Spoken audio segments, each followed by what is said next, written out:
క్షణం ఆయన మనల్ని విడిచిపెడితే మన జీవితం ఎలా ఉంటుందో ఆలోచించండి, మన బ్రతుకు ఎలా ఉంటుందో ఆలోచించండి. ప్రభు మన జీవితంలో జరిగించిన ప్రతి అద్భుత కార్యాన్ని బట్టి ఆయనకి మాత్రమే మహిమ కలుగును గాక. గట్టిగా హల్లెలూయా చెప్పండి, హల్లెలూయా. కానీ ప్రియ దేవుని బిడ్డలారా, ఈరోజు ప్రభు మందిరంలోకి వచ్చినటువంటి మనందరినీ నా ప్రభు అత్యధికముగా ఆశీర్వదించును గాక. ఆయన మన బలపరచును గాక, గొప్ప చేయును గాక, అనేకమైనటువంటి మేలులతో నింపును గాక, ప్రతి అవసరతను యేసు నామములో ప్రభు తీర్చును గాక.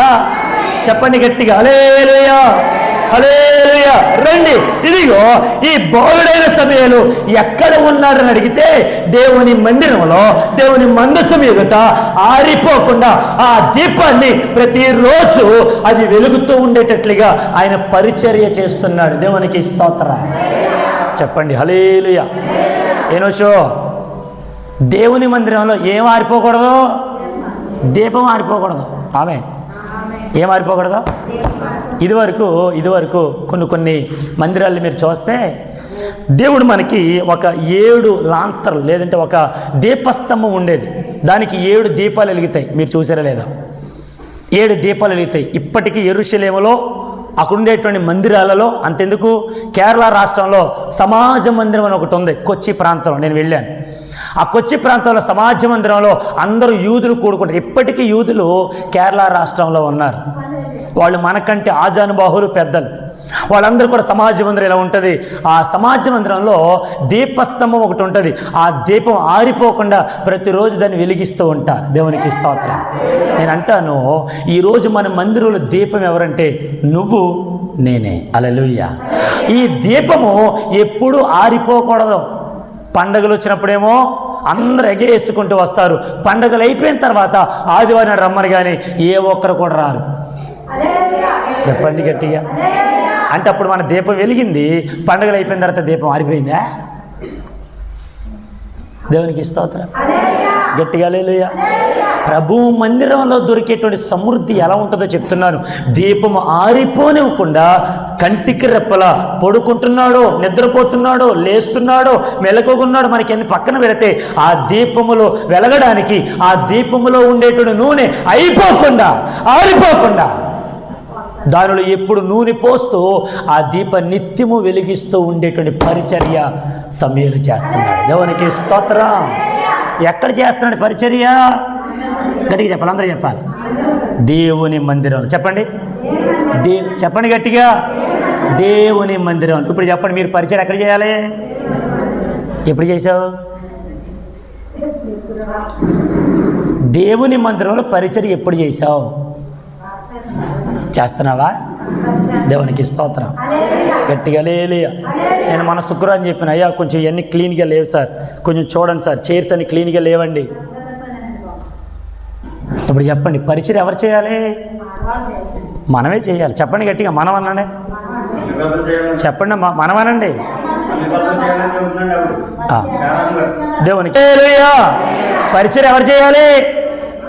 మనం అనండమ్మా. మీరు అందరూ ఏమంటారండి? మీరు చేయండి పాస్టర్ గారు. మీ మనసులో ఉన్న ఆలోచన అదే అన్నట్టుంది. పాస్టర్ గారు మీరు చేయండి. మనమనండి. మౌనిక గారు అంటలేండి, మనం అనండమ్మా. నువ్వు అనవమ్మా, మనం. హల్లెలూయా. చెప్పండి గట్టి. ఏనేషో పరిచయం ఎవరు చేయాలి? ఏనేషో అన్నాడు, పాస్టర్ గారు మీరు చేయండి, బైక్ మీద తిరుగుతాను. దేవునికి స్తోత్రం. చెప్పండి గట్టి హల్లెలూయా. ఒకటి దేవుని మందిరంలో ఉండేటువంటి సమృద్ధి మనకు సంతృప్తినివ్వాలంటే పరిచర్య చేసే బిడ్డగా మనం ఉందుముగాక. ఎత్తలేని చేయదు కళ్యాణ్కి మీరు ఎత్తరా? అలే మా సంఘ దగ్గర ఎత్తలేని చేతులు. ఇప్పుడు మిమ్మల్ని స్తోత్రం ఎత్తండి గట్టిగా హల్లెలూయా. ఏదైనా సూటిగానే చెప్పాలి. ఆమె మీ ముందు ఒకలాగా, మీ వెనకలో ఒకలాగా మాట్లాడకూడదు. దేవునికి స్తోత్రం. దేవుని మందిరములో దొరికేటువంటి సమృద్ధి మీరు సంతృప్తిగా పొందుకోవాలంటే పరిచర్య చేయాలి. ఇప్పుడు చెప్పండి, దేవుని మందిరంలో ఎవరు పరిచర్య చేస్తున్నారు? సమూయేలు. ఇప్పుడు నన్ను మాట అడిగినామండి, మరి ఏలీ కుటుంబంలో పిల్లలు లేరా? ఏలీ సేవకుడికి పిల్లలు లేరా? ఉన్నారు. శుభ్రంగా గురకపెట్టి నిద్రపోతున్నారు. పిల్లలు ఏం చేస్తున్నారా? మీరు నాతో సహకరించండి. ఏం చేస్తున్నారు అలా? ఎవరిలాగా? వెరీ గుడ్ వచ్చారు. ఎవరిలాగా? మనలాగా. సేవకుడి పిల్లలు ఉదయాన్నే లేగాలి. ఆమేన్. వారు పరిచయం చేయాలి.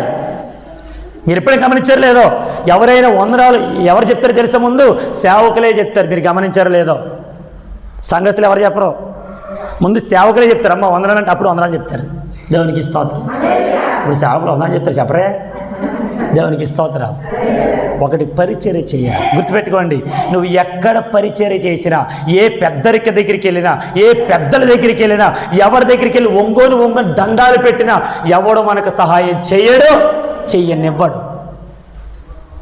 మనకు సహాయం చేసిన దేవుడు నజరేయుడని యేసు దేవుడు. గట్టిగా స్తోత్రాలు చెల్లిద్దాం. రెండో విషయానికి వెళ్తున్నా, చదవండి 4వ వచన భాగం. పిలిచెను, చిత్తమండి నేనున్నానని చెప్పి ఏలి దగ్గరికి పోయి, నువ్వు నన్ను పిలిచితివి కదా, నేను వచ్చినాను. అతడు నేను పిలవలేదు, పోయి పండుకోమని చెప్పగా అతడు పోయి పండుకొని. దేవునికి స్తోత్రం. గట్టిగా హల్లెలూయా. అక్క నిద్రలేగు, దేవునికి స్తోత్రం. ఓకే, ఇప్పుడు సమయాలు ఎవరు పిలిచారు? మీరేం మాట్లాడరేంటండి? సమయాల్ని ఎవరు పిలిచారు? స్తోత్రం నాయన. మా సంఘ పెద్దగా అసలు మాట్లాడట్లేదు. ఎవరు పిలిచారు? అడిగినప్పుడు చెప్పండి. పాస్టర్ గారు అడిగినప్పుడు చెప్పాలి. దేవునికి స్తోత్రం. ఎవరు పిలిచారు? దేవుడు పిలిచాడు. దేవునికి స్తోత్రం. దేవుని నోటి మాట పలకండి, దేవుడు మిమ్మల్ని ఆశీర్వదిస్తాడు. ఎక్కడెక్కడో వెళ్ళి మాట్లాడటం కాదు, ఎక్కడికి వెళ్ళి పలకరించడం కాదు, దేవుని సన్నిధిలో పలకరించిన ప్రభు మిమ్మల్ని దీవించును గాక. ఇప్పుడు గట్టి చెప్పండి హల్లెలూయా. ఇప్పుడు చెప్పండి, సమయాలు ఎవరు పిలిచారు? గట్టిగా. నన్ను మాట అడిగినామండి, పిలిస్తే సేవకుడు పిలవాలి, అవునా? ఎవరు పిలవాలి? ఇప్పుడు సమయాలు ఎక్కడున్నాడు? దేవుని మందిరంలో ఉన్నాడు, సేవకులు ఎదుట ఉన్నాడు, సేవకుల పాదాల దగ్గర ఉన్నాడు, సేవకులు ఇంట్లో ఉన్నాడు, పరిచర్య చేస్తున్నాడు. ఎన్ని చేసినా ఎవరు పిలవాలి? పిలిస్తే ఏలి పిలవాలి, సేవకుడు పిలవాలి, లేదా సేవకుడు పిల్లలు పిలవాలి. కానీ ఇప్పుడు సమయాలు ఎవరు పిలిచారు? గట్టిగా చెప్పాలి. ఇంకో మాట్లాడుకోవడం. మరి ఏలీకి దేవుడు కుమారులు ఇచ్చాడుగా, మరి దేవుడు ఏలీ కుమారుని పిలవాలిగా. పిలిచాడా?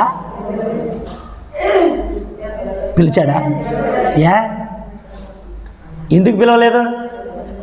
ఈరోజు మనకు కావాల్సింది దేవుని సన్నిధానంలో పరిచర్య చేసే పిల్లలుగా మనం ఉందుముగాక. దేవుని మందిరంలో పరిచర్య చేసినప్పుడు దేవుడు చూస్తున్నాడు నిన్ను. ఆమేన్. మనుషులు చూస్తే ఒకరోజు నేను పొగుడుతానేమో, అదే నోడు తరి పొద్దు నేను తిడతారు. ఈరోజు నేను పొగిడేవాళ్ళు ఉండొచ్చేమో, అదే నోడు తరి పొద్దు నేను ఏమంటారు? మాట్లాడాలి, తిడతారు. ఇప్పుడు నేను వాక్యం చెప్తున్నానా?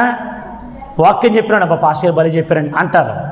అదే నోటితో అయ్యేం పాస్టర్ గారండి అలా చెప్తారండి అనరా? ఇప్పుడు చెప్పండి, మనుషులు నమ్ముతావా? మనుషులు నోటి మాటలు పొగిడిపోయి ఆడంబరతనానికి వెళ్ళిపోతావా? రేపొద్దున ఎప్పుడో కూడా నిన్ను ముంచేసే మనుషులే అనేక రీతిగా నీ వెనకాల గోతులు తీస్తారు. గుర్తుపెట్టుకో. నా వాళ్ళు మనవాళ్ళు అనుకున్న ఎవరైతే ఉంటారో ఈరోజు నా ఆరాధన కూడా అదే పాట ప్రభు మనతో మాట్లాడుతూ వచ్చాడు. నాను వారే మన అనుకున్నవారు ఏమైపోతున్నారు? మనకే మాట్లాడండి అమ్మా. ఏమైపోతున్నారు?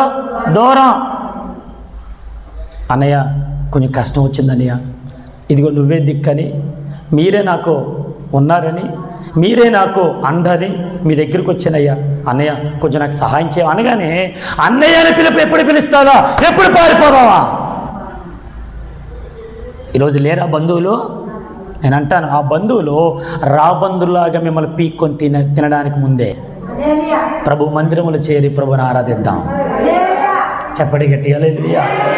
ప్రభు మందిరములు చేరి ఆరాధిద్దాం, ప్రభు పరిచర్య చేద్దాం, ప్రభు పిలుపులు పొందుకుందాం. ఎన్నాళ్ళు బ్రతుకున్న గ్యారంటీ లేదు ఈ బ్రతుకులో. ఉందా? ఎవరో సేవకుడు రాశాడు, గుండు సూదికైనా గ్యారంటీ ఉంది కానీ ఈ గుండెకి మాత్రం దెర్ ఇస్ నో గ్యారంటీ. నేను కొన్న మొబైల్కైనా గ్యారంటీ ఉంది, గుండు సూదికి గ్యారంటీ ఉంది, మనం కొన్న వస్తువులకి గ్యారెంటీ ఉంది, ఇప్పుడు మాట్లాడుతున్న మైకి గ్యారెంటీ ఉంది, ఇదిగో ఈ పులిపిటికి గ్యారెంటీ ఉంది, ఈ యొక్క మందిరం కట్టడానికి గ్యారెంటీ ఉంది. కానీ మన జీవితానికి ఇప్పుడు చెప్పండి, ఎవరు పిలుపు కావాలి మనకి? గట్టిగా చెప్పండి, హల్లెలూయా, హల్లెలూయా. ఇప్పుడు ఆ పిలుపు ఎక్కడుంటే వస్తుంది? చెప్పండి గట్టిగా. ఎక్కడా? నువ్వు అంటున్నావా ఏదో పండుగ వస్తే, పబ్బం వస్తే, ఫంక్షన్ వస్తే రాకుండా చెప్పకుండా వెళ్ళిపోతావు. మరి దేవుడు నిన్ను పిలుస్తాడా? ఆయన ఆలకిస్తాడా? వస్తాడా నీ దగ్గరికి? దేవునికి స్తోత్రం. మీరు బాగా ఆలకించండి. ఈ సేవకుడైనటువంటి ఏలీకి కన్నులు మందదృష్టి అయిపోయినాయి, కళ్ళు కనబడట్లేదు, ఎటు వెళ్ళాలో ఎటు ఏం చేయాలో అర్థం కాని పరిస్థితిలో ఉన్నప్పుడు ఇదిగో ఈ బాలుడే అతన్ని చాలా జాగ్రత్తగా తీసుకెళ్తూ, ఈ బాలుడే ఆ సేవకుడు చెప్పిన పనులను చేస్తూ, దేవుని మందిరంలో ఆయన పడుకుంటూ, దేవుని మనసు మీదట ఆరిపోకుండా ఆ దీపాన్ని వెలిగిస్తూ ఉన్న సందర్భాలలో నా దేవుడు ఈ సమూయేలును చూచాడు, సమూయేలును పిలిచాడు. దేవునికి స్తోత్రం. గట్టిగా హల్లెలూయా. ఒక మాట చెప్పంటారా? ఒక్కసారి కాదు, 2 సార్లు కాదు, 3 సార్లు పిలిచాడు దేవుడు. ఆమేన్. గట్టిగా హల్లెలూయా. మొదటిసారి పిలిచినప్పుడు సమూయేలు వెంటనే సేవకుల దగ్గరికి వెళ్ళి, అయ్యా మీరు నన్ను పిలిచారా? ఇదిగో నేను వచ్చానండి సేవకుల అని చెప్పినప్పుడు సేవకులు అన్నారు, నేను నిన్ను పిలవలేదురా, పోయి పండుకోపో. రెండోసారి దేవుడు పిలిచాడు, మరలా వీళ్ళు వెళ్తున్నాడు, అయ్యారు మీరు నన్ను పిలిచారా? లేదురా బాబు వెళ్ళి పడుకో. ఇప్పుడు 3వసారి కూడా పిలిచినప్పుడు అన్నాడు సేవకుడు, ఇప్పుడు నీ దాసుడు ఆలకించుచున్నాడని చెప్పు. ఆమేన్. చెప్పండి హల్లెలూయా. ప్రభు నీతో స్పష్టంగా మాట్లాడేటువంటి స్థలం దేవుని మందిరం. ఆమేన్. ప్రభు నీతో స్పష్టంగా మాట్లాడేటువంటి స్థలం దేవుని మందిరం, దేవుని ఆలయం. ఇప్పుడు చెప్పండి, దేవుని మందిరంలో ఏముంటుంది? సమృద్ధి. చెప్పండి గట్టిగా. ఈ సమృద్ధి నీకు కావాలా? అయితే పరిచర్య చెయ్యి. ఈ సమృద్ధి నీకు కావాలా? అయితే ప్రభు పిలుపుని పొందుకో. చివరికి ఒక్క మాట చెప్పి నేను ముగిస్తున్నాను. చదవండి మొదటి సమూయేలు గ్రంథం 3వ అధ్యాయము 11వ లేదా 9వ వచన భాగం చదువుదాం. నీవు పోయి పండుకొమ్ము, ఎవరైనా నేను పిలిచినలా యెహోవా నీ దాసుడు ఆలకించుచున్నాడు, ఆజ్ఞ నిమ్మని చెప్పుమని సమూయేలుతో అనగా, సమూయేలు పోయి తన స్థలముందు పండుకొనెను. యెహోవా ప్రత్యక్షమై నిలిచి ఆ రీతిగా సమూయేలు సమూయేలు అని పిలువగా, సమూయేలు నీ దాసుడు ఆలకించుచున్నాడు. దేవునికి స్తోత్రం. ఆజ్ఞ ఇమ్మనెను. ఆమేన్. ఒకటేమో పరిచర్య చేశాడు, రెండేమో ప్రభు పిలుపును పొందుకున్నాడు. ఇప్పుడు 3వది ఏంటి తెలుసా? అక్కడ రాయబడిన మాట చాలా జాగ్రత్తగానండి. తరువాత యెహోవా ప్రత్యక్షమై. బాగా చెప్పండి. తర్వాత యెహోవా ఏమయ్యాడు? గట్టిగా చెప్పండి, ఏమయ్యాడు? ప్రత్యక్షమయ్యాడు. ఎక్కడా? మాట్లాడండి అమ్మా. ఎక్కడా? ఇంటి దగ్గర కాదు. కొంతమంది చెప్తున్నారు, అమ్మా ప్రార్థనకి ఎందుకు రావట్లేదండి? పాస్టర్ గారి ఇంట్లో ప్రార్థన చేసుకుంటున్నామండి మేము. ఏం చేసుకుంటున్నారట? ఇంట్లో ప్రార్థన చేసుకున్న పాస్టర్ గారు, ఇంకా ఆలయం ఎందుకు మాకు? దేవుని మందిరం ఎందుకు మాకు? దేవునికి స్తోత్రం. చెప్పండి గట్టిగా హల్లెలూయా. ఈరోజు ఇలా మాట్లాడే వాళ్ళు ఎంతమంది లేరంటారు చెప్పండి? మా సంఘంలో ఒక ఆయన ఉన్నాడులే, శుక్రవారం ఉపవాస ప్రార్థనకి రారు, శనివారం దేశం కోసం ప్రార్థనకి రారు. ఇంచుమించు ఒక 2-3 నెలలుగా రాకపోతే అంతకుముందు మొదటి నెలలోనే దగ్గరికి వెళ్ళి ప్రార్థన చేసి అడిగాం, అయ్యా మీరు చక్కగా దేవుని మందిరంలో పాల్గొని పొందేవారు కదా, మీరు మీ కుటుంబం ఉపవాస ప్రార్థనలో, దేశం కోసం ప్రార్థనలో, ఆదివారపు ఆరాధనలో చక్కగా పాల్పొందులు పొందేవారు కదా, ఈ మధ్య ఎందుకు మీరు కనబడట్లేదండి సంఘంలో, ఏమైందండి అని అడిగితే ఆయన అన్నాడు, ఇంట్లో చేసుకున్నాం కదా మేము. ఏమన్నాడంట? అప్పుడు పాస్టర్ గారు ఏ సమాధానం చెప్పాలి? ఇంట్లో చేసుకుంటున్నారా? ఓకే, దేవుడు మిమ్మల్ని దీవించింది కాక అని ప్రార్థన చేసి వచ్చేసి ఏమంటాను నేను? దేవునికి స్తోత్రం. చెప్పండి హల్లెలూయా. మీరు ఎప్పుడు గమనించి, ఇప్పుడు పని యజమానుడు చెప్పిన చోట స్థలం ముందు నువ్వు చేస్తే నీకు జీతం. ఆమె యజమానుడైనటువంటి ఆయన ఎక్కడ ఏ పని చెప్పినా నువ్వు నేను చేస్తేనే మనకి జీతం. యజమానుడు చెప్పినప్పుడు నేను ఇంటికి వెళ్ళి చేస్తానండి పని అన్నామనుకో, జీతం ఎక్కడ వస్తుంది? నీకు వస్తుందా? యజమానుడు ఇంటికి వచ్చి నీకు జీతం ఇస్తాడా? నువ్వు పడుకొని టీవీ చూస్తూ ఉంటే దేవుడు జీతం ఇస్తాడా? ఏ సీరియల్ పోకుండా చాలా జాగ్రత్తగా కనిపెట్టి చూస్తున్నప్పుడు దేవుడు నీకు జీతం ఇస్తాడా? చాలామంది తలకెళ్ళి తిరగట్లేదు, ఇస్తాడా? ఇక్కడ హల్లెలూయా. చెప్పండి గట్టిగా హల్లెలూయా.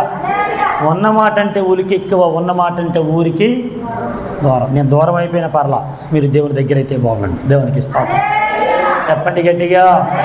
3 విషయాలు చెప్పాను. ఒకటి, దేవుని మందిరములో ఉండేటువంటి సమృద్ధిని పొందుకోవడానికి ఆనాడు ఆ తల్లి హన్నా చేసిన ప్రార్థన, దేవుడు తనకు కుమారుని ఇవ్వగానే ఆ కుమారుడు దేవుని మందిరానికి ఇచ్చేసింది.